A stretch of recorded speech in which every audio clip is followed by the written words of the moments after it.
Pessoal, tudo bem? Meu nome é Betânia Rodrigues e hoje eu vim trazer para vocês as 10 principais perguntas feitas para psicólogos e estudantes de psicologia. Se você é um psicólogo ou um estudante de psicologia, eu tenho certeza que você vai se identificar. Vamos lá então para a primeira pergunta.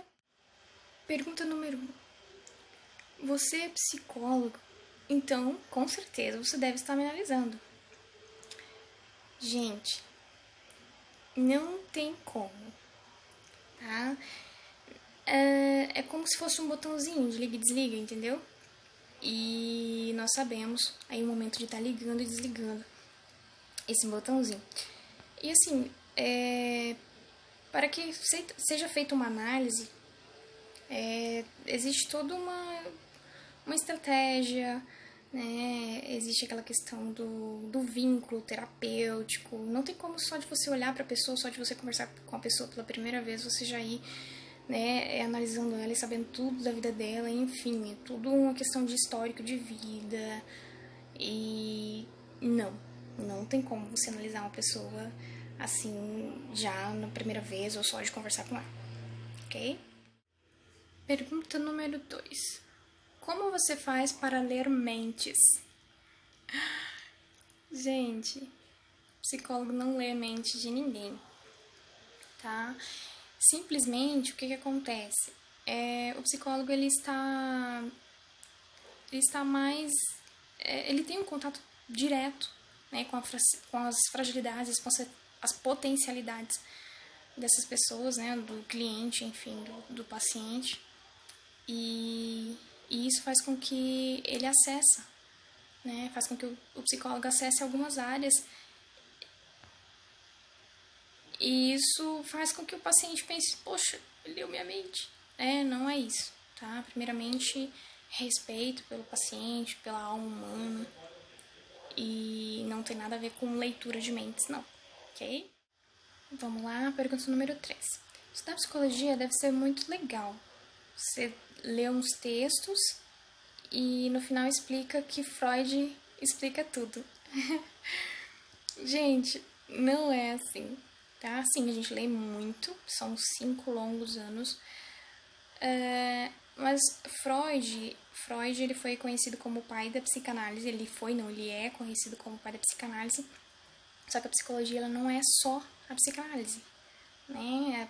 Dentro da psicanálise existem vários teóricos, várias abordagens, várias teorias, né? Enfim, Jung, Lacan, Skinner, muitos outros.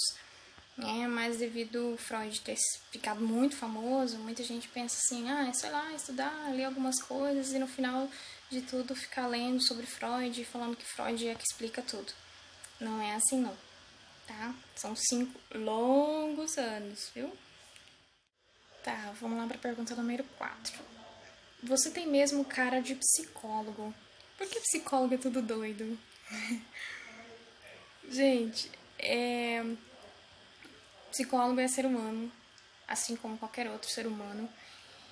E principalmente os psicólogos, eles precisam sim e também de acompanhamento psicológico. Isso não significa que são doidos. Isso significa que é um ser humano normal, né? Que é um ser humano que também precisa de ajuda. Não é porque é psicólogo que não vai precisar de ajuda. Então, devido ao fato de ter uma ligação, né, com o psicólogo, ter uma ligação com, entre aspas, doidos, as pessoas costumam dizer isso. Pergunta número 5. Por que você está triste? Psicólogo não pode chorar. Gente, acreditem. Somos seres humanos normais, assim como eu disse anteriormente. Não é como vestir uma roupa de super-herói, sair aí resolvendo problemas de todo mundo. Psicólogo também tem problemas, sim. Psicólogos têm sentimentos, sim. E muitas vezes têm dificuldade de lidar com seus próprios sentimentos. Então, como eu disse anteriormente, também precisamos de ajuda profissional, de psicólogos, enfim, pra gente poder resolver os nossos conflitos também, porque somos seres humanos como qualquer outra pessoa. Pergunta número 6. Minha amiga é psicóloga. Vou poder ter terapia de graça, certo? Bom, gente, o Conselho Regional de Psicologia, ele deixa muito claro que essa decisão, ela é do psicólogo. Só que também deixa claro a questão do vínculo, né, o quanto essa proximidade, né, pode influenciar nas decisões de papéis, a questão de confiança na hora do compartilhamento das informações. Então, assim, não é aconselhável, tá? Como eu acabei de dizer, o Conselho de Psicologia, ele não assim, na verdade, ele não proíbe, né? É mais a questão do psicólogo analisar e tomar a decisão correta, né? E não é aconselhável. Não é aconselhável devido a essa questão dos resultados finais, para não influenciar nos resultados. Pergunta número 7. Você não parece ser psicólogo. Eu estava esperando alguém com menos idade. O que você sabe da vida?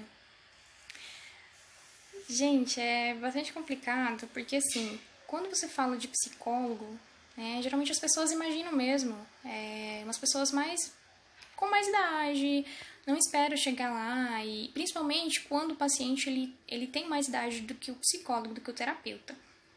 Então, assim, eles acabam ficando um pouco inseguros, né, um pouco na defensiva, porque, poxa, como é que uma pessoa que tem menos tempo de vida que eu vai estar lidando com os meus problemas, né? Uma pessoa não aprendeu nada ainda com a vida e vai estar lidando com os meus problemas. Então, assim, é só questão de posicionamento mesmo, né? Porque o psicólogo, ele estuda, enfim, 5 anos, mas ele não para por aí. Além da faculdade, depois que termina, tem pós-graduação, tem curso de especialização, enfim. Então, assim, é só questão do posicionamento. Se posicionar, conversar com o paciente, né? E mostrar segurança em relação ao trabalho que vai ser prestado. Pergunta número 8. Em quantos dias você resolve o meu problema? Essa é uma pergunta, assim, muito frequente em clínica, principalmente. Que o paciente, ele chega, né, com um problema, ele chega com uma queixa, e após ele relatar toda a sua queixa, ele espera que o psicólogo diga em quanto tempo ele vai estar bom, em quanto tempo ele vai ter alta.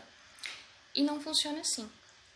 Isso vai, na verdade, vai muito do desenvolvimento do paciente, né, no tempo do paciente, não pode ser uma coisa que com determinação de tempo, porque enquanto você está resolvendo um assunto, isso geralmente é em psicoterapia breve, né, que é focado em um único objetivo de resolução de algum problema, enfim. E no meio de estudo vão surgindo outros, né? Porque, querendo ou não, o paciente ele traz coisas que ele vai convivendo no dia a dia. Então, muitas coisas podem incomodá-lo, muitas coisas podem mudar algumas coisas na sua vida e isso vai interferindo. Por exemplo, um psicólogo ele pode preparar uma sessão para um paciente e chegar no dia o paciente simplesmente querer falar sobre outra coisa. Então, assim, é uma situação que não tem como determinar um dia, uma data, enfim. É um tratamento, né? E quando entrarem num consenso de que o paciente já pode ter alta, é que vai ser dada alta, ok? Pergunta número 9. Ser psicólogo é fácil. É só ouvir o que a pessoa tem para falar e fingir que anota alguma coisa, na verdade? Gente, psicólogo ouve, sim, mas o psicólogo também fala, né? Também fala em sessões. E a questão da anotação, muitas vezes, é necessária a anotação, porque muitos pacientes, eles começam com um assunto e no meio daquele assunto já puxa para outro assunto. Então, assim, os pontos importantes muitas vezes têm que ser anotados. Alguns psicólogos não anotam, né? Eles têm a agilidade aí de gravar na memória, enfim, de depois que o paciente vai embora, ele faz aí uma análise ele mesmo e começa a fazer as suas próprias anotações após o atendimento. Mas alguns psicólogos não conseguem, né, não possuem essa agilidade, então precisam de estar fazendo anotações, mas é absolutamente normal, ok? E a pergunta número 10, por que a psicoterapia é tão cara? Vocês não têm gasto com nada. Bom, aparentemente, né, para quem vê, nós não temos gasto com nada, mas assim, para estar atendendo um paciente, para estar oferecendo, né, um produto, um serviço de qualidade para o paciente, para o cliente, primeiro que você deve manter um ambiente legal, um ambiente bem arejado, confortável para esse paciente. Precisa ter materiais para estar realizando testes, enfim, atividades para fazer para quem trabalha com crianças, jogos terapêuticos. Então, assim, tudo isso inclui gastos, né? Então, assim, infelizmente o país está passando aí por uma situação econômica bastante difícil, né? Então, tudo é analisado, tudo é levado em conta e eu acredito que se for analisar bem, não há nada que pague uma saúde mental, né? A sua saúde mental, não há nada que pague. Bom, gente, essas foram as 10 perguntas mais relevantes, né? Existem muitas outras aí também, que muitas vezes a gente ouve e fala, meu Deus, onde saiu? Mas, assim, assim como as outras profissões, existem várias perguntas, várias dúvidas, né? Vários mitos, mas qualquer dúvida, quem tiver alguma pergunta, né? E quiser saber aí algumas respostas, podem estar fazendo a pergunta, mandando pergunta pra mim que eu vou estar respondendo assim que possível, ok?